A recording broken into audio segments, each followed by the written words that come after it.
तुम्हें सुनाना आई तकरीर किसे? घर में जाकर अपनी बहन को, माँ को, बीवी को, बेटे। औरतों के अंदर ज्यादा आदत है, इन्हें भी कुछ ना कुछ बोलना जरूर है। जहां चार इकट्ठी होंगी कुछ ना कुछ जरूर। अपने घर की बेटियों को, माँ को कह दो तुम आदत डाल लो मुस्तफा का दुरूद पढ़ने की।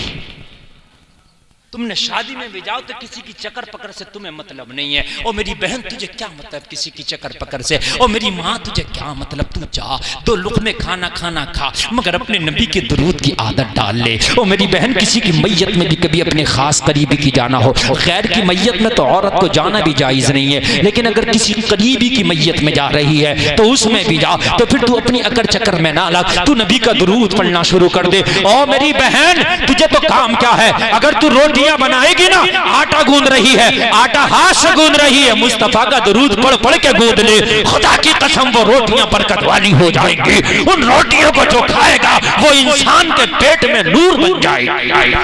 वाह वाह वाह, सुभान अल्लाह सुभान अल्लाह। कितनी अच्छी बात है। जिस घर में दुरूद पढ़ के रोटियां पकती है ना, उस घर के पैदा होने वाले बच्चे सुल्तान सलाहुद्दीन अय्यूबी बनते हैं। सुभान अल्लाह सुभान अल्लाह, जिंदाबाद। नहीं बनते बच्चे ना, डांसर नहीं बनते। कौन कहता है इंग्लिश मीडियम में पढ़ने से डांसर बनता है? मेरे भाई घर का माहौल अगर अच्छा हो तो हमने इंग्लिश मीडियम में पढ़ने वालों को भी नमाजी देखा है। और घर का अगर माहौल अच्छा ना हो ना तो अब्बा 10 हज कराए, बेटा जब भी जुआ खेल रहा।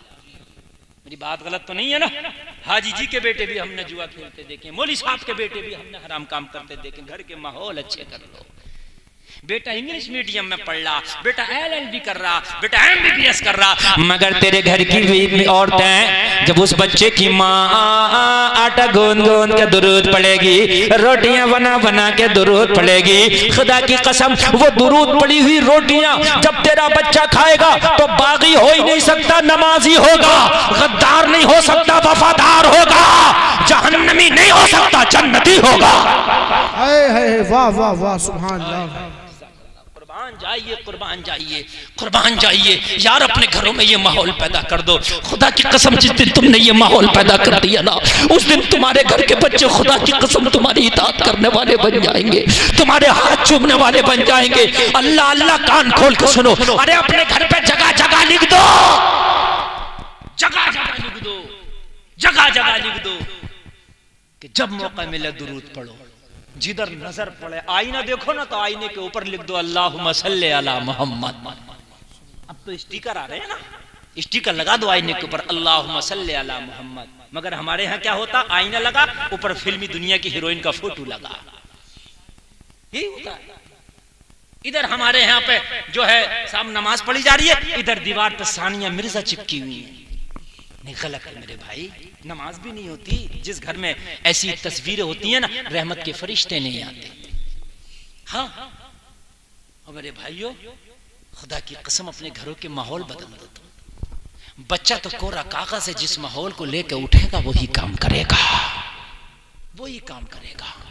कुछ बच्चे हमने ऐसे भी देखे हैं कि उन बच्चों को नमाज की एक्टिंग करते हैं और वो मिलाद की एक्टिंग करते हैं। कुछ बच्चे वो भी हैं जो डांस की एक्टिंग करते हैं। वो तो जैसा माहौल बच्चा वैसे ढल जाता है। सुल्तान सलाहुद्दीन अय्यूबी कहता है, मेरी माँ मुझे कभी दूध नहीं पिलाती थी जब तक क्या दुरूद शरीफ न पढ़ लिया करती थी। हाय हाय, सुल्तान सलाहुद्दीन अय्यूबी की जानते हो? नहीं जानते हो कि जिसने क्या बैतुल मक़दिस फतह किया, फातहे उसको कहिए बैतुल मक़दिस।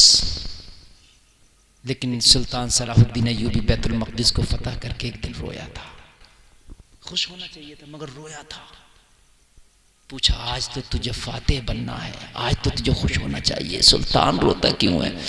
कहने लगा, आज जिस बैतुल मक़दिस को मैंने खून की कुर्बानियाँ दे करके, जिसे मैंने कितने शहीदों की गर्दनें दे के आज़ाद किया, एक दिन वो फिर इन्हीं के कब्ज़े में चले जाएगा, मेरी कौम की बदआमालियों से।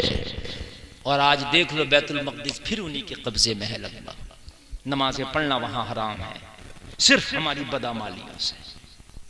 लोगों, बदअमालियां अगर नहीं तो तुमसे तुम्हारा घर छीन लिया जाएगा, तुमसे हुकूमतें ले ली गई। खुदा की कसम, बदअमालियां रही तो तुम पर जमीन मरने से पहले भी तंग कर दी जाएगी, मरने के बाद कब्र की जमीन तंग कर दी जाएगी। अमल अच्छे रहे तो अल्लाह तुम्हारे लिए हुकूमतों में वुसाता कर देगा, जमीन को तुम्हारे लिए फैला देगा। और मर के जब जमीन में जाओगे ना तो जहां तक नजर जाएगी तेरी कब्र को अल्लाह कुशादा कर देगा।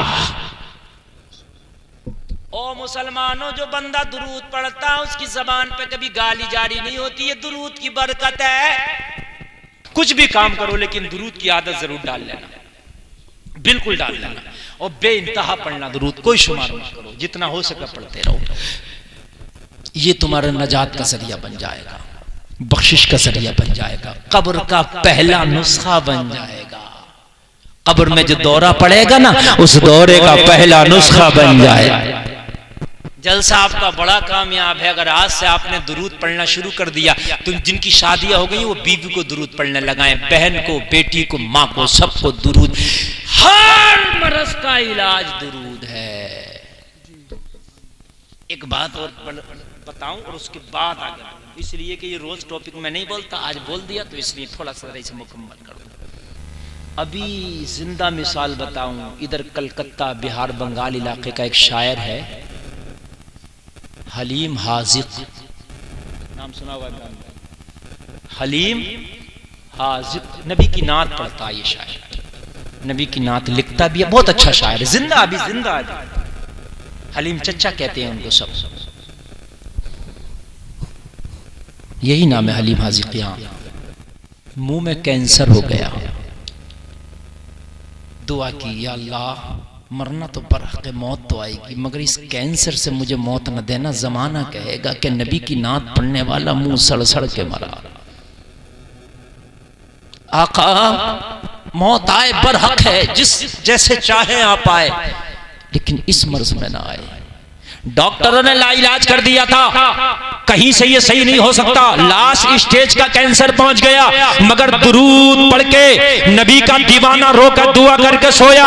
खुदा की कसम खा के कहते हैं, अल्लाह की कसम, ऐसा फायदा हुआ, ऐसा फायदा हुआ कि वो आज भी जिंदा है, मुंह का कैंसर अच्छा हो गया। वाह वाह वाह, सुभान अल्लाह, सुभान अल्लाह। ये बरकतें हैं। इमाम बुसीरी की बात सुने आप।